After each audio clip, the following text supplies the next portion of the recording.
Sir வணக்கம். வணக்கம் sir, Donald ட்ரம்ப்போட புயல் நாளுக்கு நாள் அதிகரிச்சுட்டே வருது. அந்த வகையில் தற்போது இந்திய ஏற்றுமதிக்கு 27% வரியை விதிச்சிருக்காங்க. இது எந்த அளவுக்கு இந்திய ஏற்றுமதியை பாதிக்குது? இந்தியாவோட பொருளாதாரம் இது மூலமாக எந்த அளவுக்கு சார் பாதிப்பை ஃபேஸ் பண்ண காத்திருக்கு? அதான் நீங்கள் சொன்னது போல் ட்ரம்ப் பிரசிடென்ட் ஆனதுக்கப்புறம் ஏகப்பட்ட விஷயங்களை அதிரடியாக செஞ்சுட்டு வர்றாரு.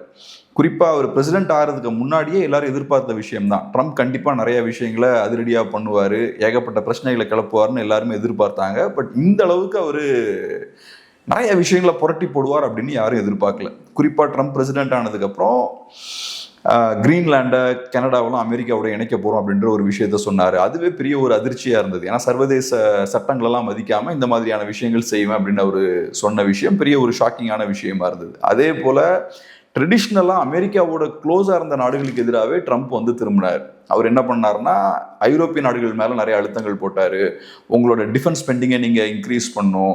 குறிப்பாக யுக்ரைன் அவர் கையாண்ட விதம் பார்த்தோன்னா ரொம்ப அதிர்ச்சிகரமாக இருந்தது. இதுக்கு முன்னாடி பைடன் யுக்ரைனுக்கு ஃபுல் சப்போர்ட் கொடுத்தாரு. ட்ரம்ப் வந்ததுக்கப்புறம் யுக்ரைனையும் கடுமையாக கையாளுறாங்க. அதே மாதிரி ஜெலன்ஸ்கியையும் ட்ரம்ப் ரொம்ப கடுமையாக கையாண்டார். அவமானப்படுத்தி அவரை ஒயிட் ஹவுஸ்ல இருந்து அனுப்புனாங்க. ஸோ இதெல்லாம் பார்க்கும்போது ட்ரெடிஷ்னலாக எந்த நாடுகள்லாம் அமெரிக்காவோட க்ளோஸாக இருந்தாங்களோ, எந்த நாடுகள்லாம் அமெரிக்காவோட ஃப்ரெண்ட்ஸாக இருந்தாங்களோ, அந்த நாடுகளுக்கு எதிராகவே ட்ரம்ப் திரும்புறதை நம்ம இவ்வளோ நாளாக பார்த்துருக்கோம். இப்போ என்ன பண்ணுறாருன்னா, டேரிஃப்ஸை கையில் எடுக்கிறார். இதுவும் புது விஷயம் இல்லை. ட்ரம்ப்பை பொறுத்தளவில் ஸ்டார்டிங்லேருந்தே அவர் சொல்லிட்டு வந்த விஷயம்தான். நிறையா நாடுகள் அமெரிக்காவை யூஸ் பண்ணுறாங்க. ஸோ இப்போ அமெரிக்க பொருட்கள் மற்ற நாடுகளுக்கு எக்ஸ்போர்ட் பண்ணும்போது, ஏற்றுமதி பண்ணும்போது அமெரிக்க பொருட்கள் மேலே நிறைய வரி வசூலிக்கிறாங்க, டேரிஃப்ஸ் ஹெவியாக போடுறாங்க. அதே மாதிரி அவங்க பொருட்கள் இங்கே வரும்போது பெரிய டேரிஃப்ஸ் எதுவும் இல்லாமல் ஈஸியாக அவங்க இங்கே விற்றுட்டு போயிடுறாங்க. ஸோ இதை நாங்கள் அலோவ் பண்ண மாட்டோம். நீங்கள் அதிகமாக எங்களோட பொருட்கள் மேலே வரி வசூலிச்சிங்கன்னா அதே விஷயத்த நாங்களும் பண்ணுவோம். உங்கள் பொருட்கள் மேலேயும் நாங்கள் டேரிஃப்ஸ் ஹெவியாக இம்போஸ் பண்ணுவோன்ற விஷயத்த சொல்லிக்கிட்டே இருந்தார். ஸோ இது ஒன்றும் பெரிய ஷாக் கிடையாது. கண்டிப்பாக ஏதோ ஒரு பாயிண்ட்ல இது பண்ணுவார் அப்படின்றது எல்லாருக்கும் தெரியும். பட் ஷாக்கிங்கான விஷயம் என்னன்னா, இந்த எக்ஸ்டென்ட்டுக்கு அவர் பண்ணுவாரா அப்படின்றது பெரிய ஒரு கேள்விக்குறியா இருந்தது. ஸ்லைட்டா இன்க்ரீஸ் பண்ணுவார் அப்படின்ற மாதிரி எல்லாரும் எதிர்பார்த்தாங்க. சில நாடுகள் மேல இந்த மாதிரி டேரிஃப்ஸை இம்போஸ் பண்ணுவார் அப்படின்ற மாதிரி எதிர்பார்த்தாங்க. பட் இப்போ ட்ரம்ப் என்ன பண்றாருன்னா, ஏறக்குறைய உலகத்துல இருக்க எல்லா நாடுகள் மேலேயும் டேரிஃப்ஸை இம்போஸ் பண்றாரு. அதே போல சில நாடுகள், குறிப்பா சைனா மாதிரியான நாடுகளை ஹெவியா தாக்குறாரு. அவங்க மேல அவங்களோட பொருட்களுக்கு டேரிஃப்ஸ் ரொம்ப அதிகமா ஃபிக்ஸ் பண்றாரு. ஸோ இது யாரும் எதிர்பார்க்காத ஒரு விஷயம். கொஞ்சம் நினைத்ததை விட ரொம்ப ஹெவியா ஒரு விஷயங்களை பண்றாரு. ஸோ முதல்ல டேரிஃப்ஸ்னா என்னன்னா, ஒரு நாட்டுக்குள்ள பொருட்கள் வருதுன்னா அந்த பொருட்கள் மேல விதிக்கப்படக்கூடிய அந்த வரி இருக்கு இல்லையா, அதை தான் டேரிஃப்ஸ்ன்னு சொல்லுவாங்க. ஸோ இப்போ அந்த வகையில் இந்திய பொருட்கள் அமெரிக்காவுக்கு போகுதுன்னா இந்தியாவோட பொருட்களுக்கும் 27% வரைக்கும் அவங்க டேரிஃப்ஸை ஃபிக்ஸ் பண்ணியிருக்காங்க. ஸோ அந்த வகையில் இந்தியாவும் பெருசாக பாதிக்கப்பட போகுது. ஸோ இது இந்தியாவுக்கும் சிக்கலான ஒரு விஷயம் தான். குறிப்பாக இந்தியன் எக்ஸ்போர்ட்டர்ஸ் பெரிய லெவலில் பாதிக்கப்படுவாங்க. நம்ம அமெரிக்காவுக்கு பெரிய லெவலில் எக்ஸ்போர்ட் பண்ணுறோம், பில்லியன்ஸ் ஆஃப் டாலர்ஸ் ஒருத்த பொருட்களை எக்ஸ்போர்ட் பண்ணுறோம். ஸோ இந்தியன் எக்ஸ்போர்ட்டர்ஸ் பெரிய அளவில் பாதிக்கப்படுவாங்க. குறிப்பாக இப்போ ராகுல் காந்தி அவர்களும் காட்டமாக பேசியிருக்காரு. ஸோ இந்தியாவில் இது பெரிய ஒரு பொருளாதார பாதிப்பை ஏற்படுத்தும் அப்படின்ற மாதிரி பேசியிருக்காரு. அது உண்மைதான். பெரிய ஒரு பொருளாதார பாதிப்பு ஏற்படுத்துவதற்கான வாய்ப்பு இருக்கு. ஸோ இதை தொடர்ந்து சமீப காலமாக பார்த்தீங்கன்னா, இப்போ கடந்த சில ஆண்டுகளாக பார்த்தீங்கன்னா, எந்த ஒரு அதிபரும் இந்த அளவுக்கு சகத்து மேனிக்கு வரி விதிச்சு நம்ம பார்த்ததே கிடையாது. ட்ரம்ப் இதை பண்ணுறதுக்கான தேவை எங்கேருந்து சார் வருது அவருக்கு? அதான் ஒன்று, நான் ஏற்கனவே சொன்ன மாதிரி மற்ற நாடுகள் ஹெவியாக டேக்ஸ் பண்ணுறாங்க அமெரிக்கன் ப்ராடக்ட்ஸை. ஸோ இப்போ அமெரிக்கன் எக்ஸ்போர்ட்டர்ஸ் மற்ற நாடுகளில் அவங்களோட பொருட்களை விற்க முயற்சி பண்ணும்போது அவங்க ஹெவியாக டேக்ஸ் பண்ணுறாங்க. இந்தியாவே ஒரு உதாரணம். ஸோ ட்ரம்ப் சொல்கிற விஷயம் என்னென்னா, 50%க்கும் மேலே டேரிஃப்ஸை இந்தியா இம்போஸ் பண்ணியிருக்காங்க. ஸோ அதை கம்மி பண்ணணும் அப்படின்றது தான் ட்ரம்ப்போட பாயிண்ட். அதே மாதிரி சைனாவும் அந்த விஷயத்த பண்ணுறாங்க. ஸோ இப்போ டேரிஃப்ஸை ஏன் ஹெவியாக நிர்ணயிக்கிறாங்கன்னா நாடுகள் அவங்களோட மார்க்கெட்டை பாதுகாக்கணும் அப்படின்றதுக்காக. ஸோ இப்போ நம்ம ஊரில் நம்ம ஏன் அமெரிக்கன் ஹார்லி டேவிட்சன் பைக்கை ஹெவியாக டேக்ஸ் பண்ணுறோம் நம்ம? ஏன்னா அவங்க வந்தாங்கன்னா நம்ம நிறுவனங்கள் பாதிக்கப்படுவாங்க. ஸோ நம்ம மார்க்கெட்டை பாதுகாக்கணும், ப்ரொடெக்ட் பண்ணணும் அப்படின்றதுக்காக நம்ம ஹை டேரிஃப்ஸை நம்ம ஃபிக்ஸ் பண்ணுறோம். இதை ப்ரொடெக்ஷனிசம் வாங்க, பாதுகாக்கிறதுக்காக இந்த விஷயங்கள்லாம் பண்ணுறோம். ஸோ இப்போ ட்ரம்ப்பை பொறுத்தளவில் அவர் சுற்றி பார்க்குறாரு, எல்லா நாடுகளுமே டேரிஃப்ஸை ஹையாக ஃபிக்ஸ் பண்ணியிருக்காங்க. ஸோ இதை கம்மி பண்ணணும். மற்ற நாடுகளை குறைக்க வைக்கணும். அப்போ நம்ம கையில் என்ன ஆயுதம் இருக்குது? ஒன்று, வேர்ல்ட் ட்ரேட் ஆர்கனைசேஷன் வழியாக அந்த விஷயங்களை பண்ணலாம், நெகோஷியேட் பண்ணலாம். நீங்கள் மற்ற நாடுகளோட WTO வழியாக நெகோஷியேட் பண்ணி கொஞ்சம் கொஞ்சமாக டேரிஃப்ஸை வந்து கம்மி பண்ணலாம். உடனே இது நடக்காது, ஸ்லோவாக நடக்கும், ரொம்ப டைம் ஆகும். ஸோ இப்போ ட்ரம்ப் என்ன யோசிக்கிறாரு? அந்த விஷயம்லாம் வேண்டாம், பெரிய பெனிஃபிட்ஸும் இருக்காது, காலத்தையும் நம்ம வேஸ்ட் பண்ணுவோம். ட்ரம்ப் இப்போ குயிக்காக நம்ம இதை செஞ்சு முடிச்சிடலாம் அப்படின்ற மாதிரி யோசிக்கிறாரு. ஸோ மற்ற நாடுகளோட பொருட்கள் உள்ளே வரும்போது எல்லா நாட்டோட பொருட்களுக்கும் நாங்கள் டேரிஃப்ஸை இன்க்ரீஸ் பண்ணுவோம், மினிமம் 10% எல்லாத்தையும் இன்க்ரீஸ் பண்ண போகிறோம். அதுபோக சில நாடுகள் அமெரிக்கன் எக்ஸ்போர்ட்ஸை ஹெவியாக டார்கெட் பண்ணும்போது அந்த நாடுகளோட பொருட்களை இன்னும் ஹெவியாக நாங்கள் டார்கெட் பண்ணுவோம், அந்த பொருட்களுக்கு டேரிஃப்ஸை இன்னும் அதிகமாக ஃபிக்ஸ் பண்ணுவோம் அப்படின்ற மாதிரி அவர் ஸ்டாண்ட் எடுக்கிறார். ஸோ அவரோட பிளான் என்னன்னா, இந்த மாதிரி டேரிஃப்ஸை இன்க்ரீஸ் பண்ணும்போது ஏதோ ஒரு பாயிண்ட்ல மற்ற நாடுகளும் அவங்களோட டேரிஃப்ஸை கம்மி பண்ணிடுவாங்க அப்படின்றதுக்காக. ஏன்னா மற்ற நாடுகளோட டேரிஃப்ஸை கம்மி பண்ண வைக்கணும்னா வேற ஆயுதம் கிடையாது, இதுதான் ஒரே ஆயுதம். அதை பண்றாரு. இதுல நிறைய ரிஸ்க்கும் இருக்கு, அதை நம்ம அடுத்து பேசுவோம். ஸோ இது ட்ரம்ப்போட ஒரு பிளான். ரெண்டாவது, ட்ரம்ப்புக்கு இன்னொரு பெரிய ஒரு கிராண்டான ஒரு பிளானும் இருக்கு. அவர் என்ன யோசிக்கிறாருன்னா, அமெரிக்காவில் இன்கம் டேக்ஸை அபாலிஷ் பண்ணிடலாம் அப்படின்ற மாதிரி யோசிக்கிறாரு. 1913 இருந்து தான் அங்கே இன்கம் டேக்ஸ் வந்து வசூலிக்க ஆரம்பிக்கிறாங்க. அதுக்கு முன்னாடி அங்கே இருந்த சூழல் எப்படின்னா இந்த மாதிரி தான். இப்போ நீங்கள் டேரிஃப்ஸை ஹையாக செட் பண்ணும்போது அதுலேருந்து நிறைய ரெவன்யூ வரும் இல்லையா, அந்த ரெவன்யூ யூஸ் பண்ணியே கவர்மெண்ட்டை நடத்திட்டு இருந்தாங்க 1913க்கு முன்னாடி வரைக்கும். அதுக்கப்புறம் தான் இன்கம் டேக்ஸ் மக்கள்கிட்ட இருந்து கலெக்ட் பண்ண ஆரம்பிக்கிறாங்க. ஸோ இப்போ ட்ரம்ப் என்ன யோசிக்கிறாருன்னா, நம்ம டேரிஃப்ஸை ஹையாக ஃபிக்ஸ் பண்ணிட்டோம்னா நம்மளோட ஓவரால் ரெவன்யூ இன்க்ரீஸ் ஆகும், நிறைய வருமானம் வந்து அரசுக்கு வரும். ஸோ அந்த பணத்தை வச்சே நம்ம கவர்மெண்ட்டை ரன் பண்ணிடலாம், இன்கம் டேக்ஸ் தேவையில்லை. ஆமாம், நம்ம இன்கம் டேக்ஸ் தேவையே இல்லை அப்படின்ற மாதிரி யோசிக்கிறார். ஸோ இப்போ IRSம்பாங்க, யூஎஸ்ல இன்டர்னல் ரெவன்யூ சர்வீசஸை வந்து IRSம்பாங்க, அவங்க தான் இன்கம் டேக்ஸ்லாம் கலெக்ட் பண்ணுவாங்க. அந்த IRSை நம்ம அபாலிஷ் பண்ணிடலாம், அந்த IRS இருக்கிற இடத்துல ERS நம்ம கொண்டு வருவோம், எக்ஸ்டர்னல் ரெவன்யூ சர்வீசஸை கொண்டு வருவோம். ஸோ வெளியிருந்து வரக்கூடிய ரெவன்யூவை யூஸ் பண்ணியே நம்ம கண்ட்ரியை ரன் பண்ணிடலாம் அப்படின்றது ஒரு பிளான். கேட்கறதுக்கு இது நல்ல ஒரு பிளானாக இருந்தாலும் ப்ராப்பராக எக்ஸிக்யூட் பண்ண முடியுமா அப்படின்ற கேள்வி வரும்போது அது சந்தேகம் தான். ஏன்னா இப்போ அமெரிக்காவை பொறுத்தளவில் 1913 இருந்த அமெரிக்கா வேற, இப்போ இருக்கிற அமெரிக்கா வேற. அப்போ இந்த அளவுக்கு வளர்ந்த ஒரு நாடா இல்லை, குளோபல் சூப்பர் பவராகவும் இல்லை. இன்னைக்கு அமெரிக்காவோட ஆர்மி சைஸ்லாம் பார்த்தோம்னா ரொம்ப பெருசாக இருக்குது. உலகம் ஃபுல்லாக அமெரிக்கா வந்து ஏதோ ஒரு வகையில் எதையாவது விஷயங்களை பண்ணிட்டு இருக்காங்க.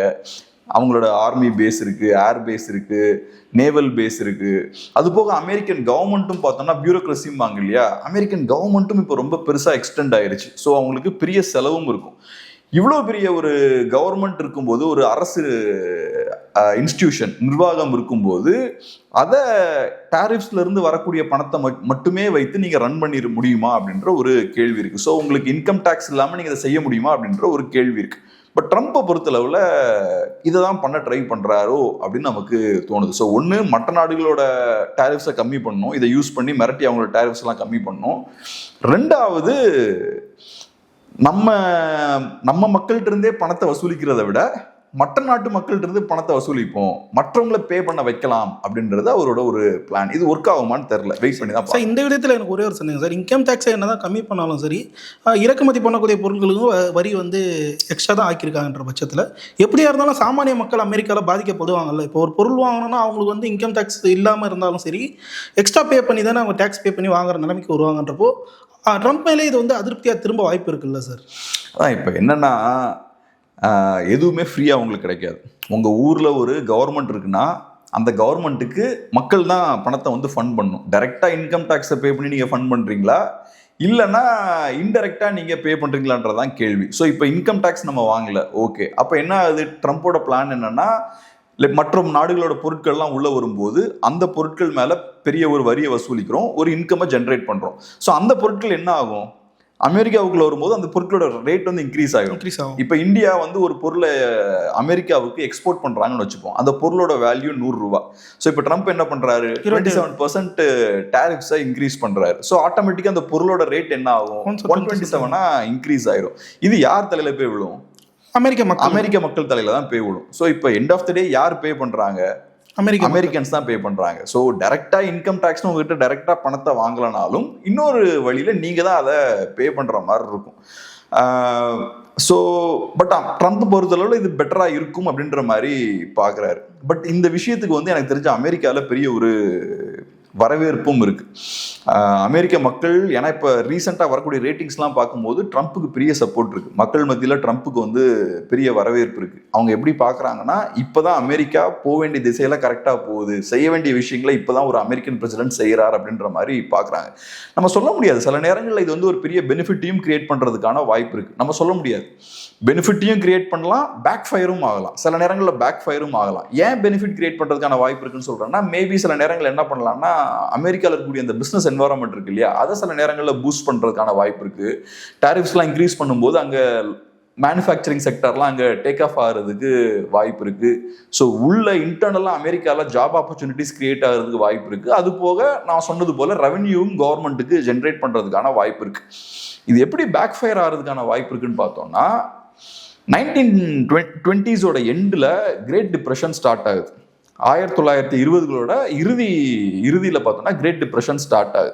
அந்த டைமில் அப்போ அமெரிக்காவோட பிரசிடென்ட் யாருன்னு பார்த்தோம்னா ஹெர்பர்ட் ஹூவர்.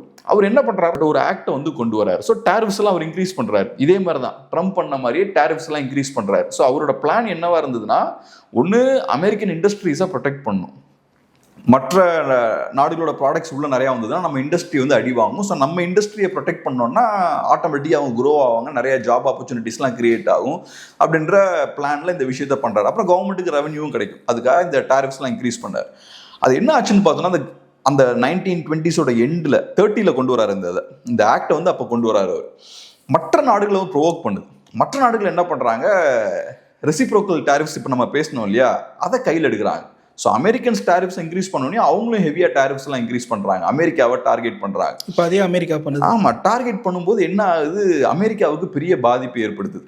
அமெரிக்கன் எக்ஸ்போர்ட்ஸ் வந்து பெரிய லெவலில் அடி வாங்க ஆரம்பிக்குது. ஸோ இது ஒரு பெரிய ஒரு ரெசஷனில் கொண்டு போய் விட்டுருச்சு. இதை கிரேட் டிப்ரெஷன் வாங்க. 1930s அமெரிக்காவில் பெரிய ஒரு பொருளாதார வீழ்ச்சி ஏற்பட்டுச்சு. அந்த மாதிரியான ஒரு பெரிய பொருளாதார வீழ்ச்சி ஏற்படுவதற்கும் வாய்ப்பு இருக்கு. ஸோ மேபி இது அமெரிக்காவை திரும்ப ஒரு பலமான பொருளாதாரமா மாத்துறதுக்கும் வாய்ப்பு இருக்கு. அதே போல பெரிய ஒரு பொருளாதார வீழ்ச்சியில கொண்டு போய் விடுறதுக்கும் வாய்ப்பு இருக்கு. ஸோ அதை நம்ம வெயிட் பண்ணி தான் பார்க்கணும். ஸோ இந்த விடயத்துல இந்தியாவை பொறுத்த வரைக்கும் ஒரு பெரிய மார்க்கெட்டாக அமெரிக்கா பார்க்கப்படுது. அந்த வகையில் வந்து இப்போ அமெரிக்கா 27% வந்து ஏற்றுமதி வரி விதிச்சிருக்கு. இதுக்கு இந்தியாவோட பதிலடி அவங்க என்ன தான் சார் இதில் ரெஸ்பான்ஸ் பண்ண காத்திருக்காங்க? இப்போ இதில் ரொம்ப ஆச்சரியமான விஷயம் என்னன்னா, ட்ரம்ப் வந்து இப்போ டாரிஃப்ஸ்லாம் இன்க்ரீஸ் பண்ணியிருக்காரு. வியட்நாம் வந்து ரொம்ப மோசமாக பாதிக்கப்பட்டிருக்காங்க. 40%க்கு மேலே வியட்நாமீஸ் பொருட்களுக்கு வந்து அவர் அமெரிக்கன்ஸ் வந்து டாரிஃப்ஸ் வந்து ஃபிக்ஸ் பண்ணியிருக்காங்க. அதே மாதிரி 30%க்கு மேலே சைனா, அரௌண்ட் 34% சைனீஸ் ப்ராடக்ட்ஸ்க்கு வந்து அவங்க டாரிஃப்ஸை ஃபிக்ஸ் பண்ணியிருக்காங்க. அதே மாதிரி வேற நிறைய கண்ட்ரீஸும் பார்த்தோம்னா ஹெவியாக பாதிக்கப்பட்டிருக்காங்க. ஸோ அந்த ஆங்கிள்லேருந்து பார்த்தோம்னா இந்த நாடுகள் அளவுக்கு மோசமாக இந்தியா பாதிக்கப்படலை. இந்தியாவோட பொருட்களுக்கு 27% தான் அவங்க அப் டு 27% வந்து ஃபிக்ஸ் பண்ணியிருக்காங்க. ஸோ இப்போ சைனாவோட ஒப்பிடும்போது இந்தியா பெருசாக பாதிக்கப்படலை. பட் இந்தியாவுக்கும் பெரிய பாதிப்பு இருக்குது.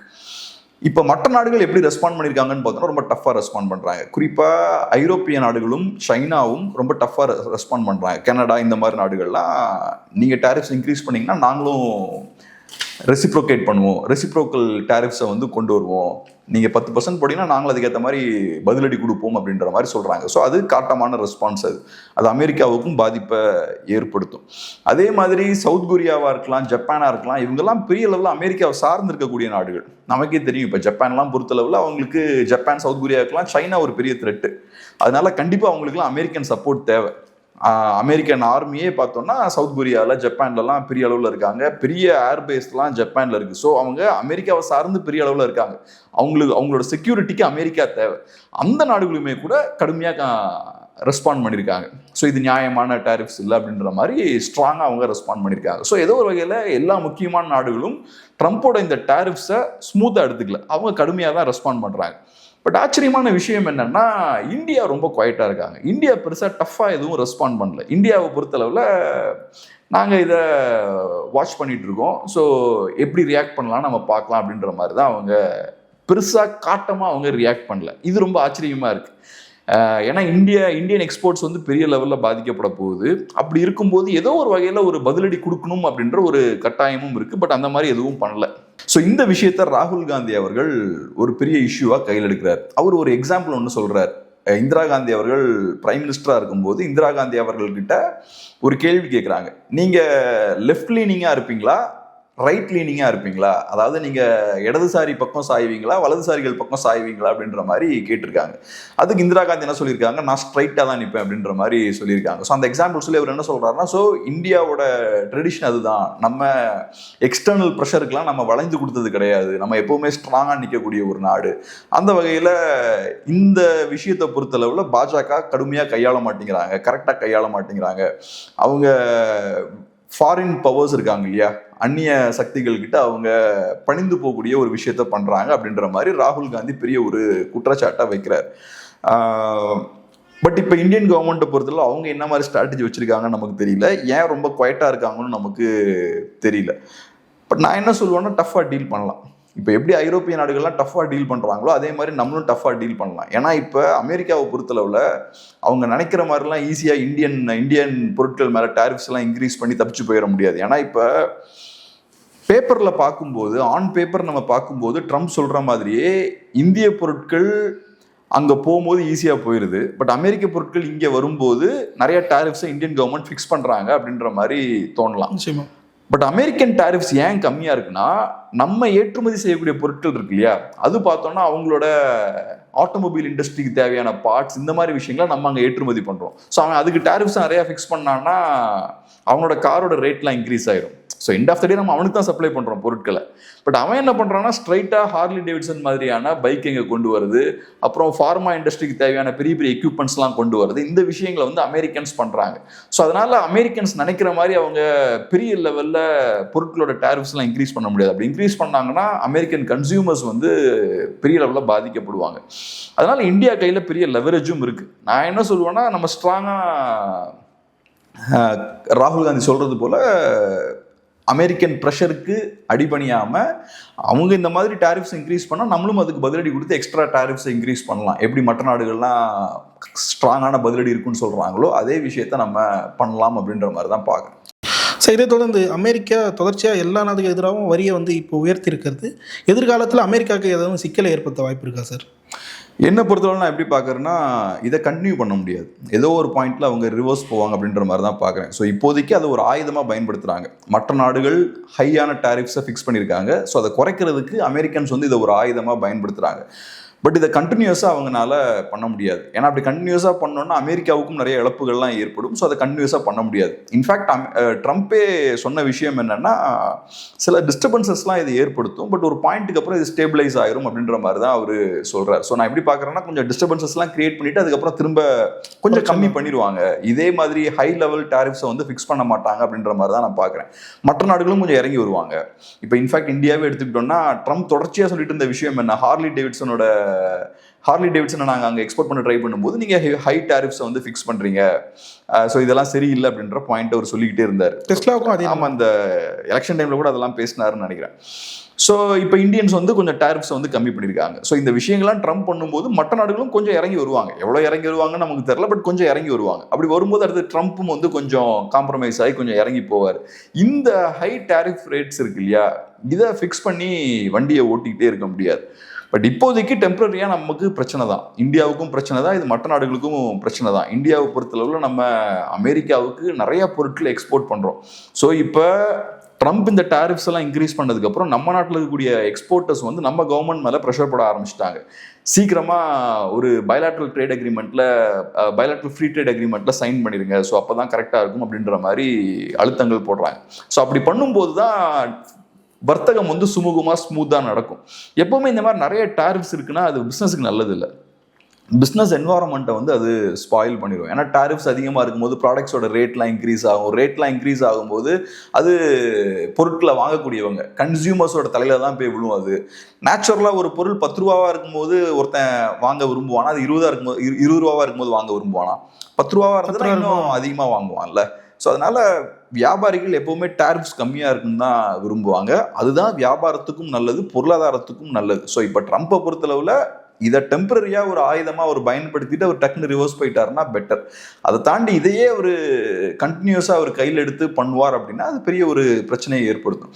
ரெண்டாவது, சில நேரங்களில் பார்க்கும்போது இது மேபி சில நேரங்களில் தேவைன்னு கூட பார்க்கலாம். ஏன்னா இப்போ நிறைய நாடுகள் பார்த்தோம்னா, நான் சொன்னேன்ல ப்ரொடெக்ஷனிசம் சொன்னேன்ல, அவங்களோட டொமஸ்டிக் மார்க்கெட்டை பாதுகாக்கிறதுக்காக இந்த மாதிரி டேரிஃப்ஸ் வந்து ரொம்ப ஹையா வச்சிருப்பாங்க. சைனா அந்த விஷயங்கள் பண்றாங்க. ஸோ இப்போ WTOல அவங்க இருந்தாலும் அந்த விதிமுறைகளெல்லாம் தாண்டி அவங்க ரூல்ஸ் எல்லாம் தாண்டி பைபாஸ் பண்ணி சில விஷயங்கள்லாம் பண்ணுவாங்க. ஹை டேரிஃப்ஸ் வச்சு மார்க்கெட்டை ப்ரொடெக்ட் பண்றது, அப்புறம் கவர்மெண்ட் சப்சிடிஸ் நிறைய கொடுப்பாங்க. இந்த விஷயம்லாம் கொடுக்கும்போது அந்த ஃப்ரீ மார்க்கெட்டுன்றது எதிர்பார்க்குற மாதிரி ஸ்மூத்தாக அது வந்து ஃபங்க்ஷன் ஆகாது. ஸோ இதெல்லாம் மேபி சரி பண்ணுறதுக்கும் அவர் பண்ணலாம். ஸோ ட்ரம்ப் பண்ணக்கூடிய இந்த விஷயங்கள்ல இருந்து சில நல்ல விஷயங்களும் நடக்கலாம். ஃப்ரீ ட்ரேடுக்கு ஏற்ற மாதிரியான சுமூகமான ஒரு சூழலும் கிரியேட் ஆகலாம். பட் இது லாங் ரன்ல சஸ்டைனபிள் கிடையாது. இந்த விஷயத்த கண்டினியூஸாக ரொம்ப நாட்கள்லாம் பண்ண முடியாது. அது பார்ப்போம், யார் ரிவர்ஸ் போகிறாங்க, எப்படி காம்ப்ரமைஸ் ஆகுறாங்கன்னு பார்ப்போம். அதே மாதிரி இது இன்ட்ரெஸ்டிங்கான ஒரு விஷயம் தான். நான் சொன்னது போல் சில நேரங்களில் நல்ல பெனிஃபிட்ஸும் கொடுக்கும், சில நேரங்களில் பெரிய ஒரு பாதிப்பையும் ஏற்படுத்தும். அதுவும் நம்ம வெயிட் பண்ணி பார்ப்போம். அமெரிக்காவின் ஏற்றுமதி வரி உயர்வு குறித்து பல்வேறு கேள்விகளை தெளிவாக நேரத்துக்கு நன்றி.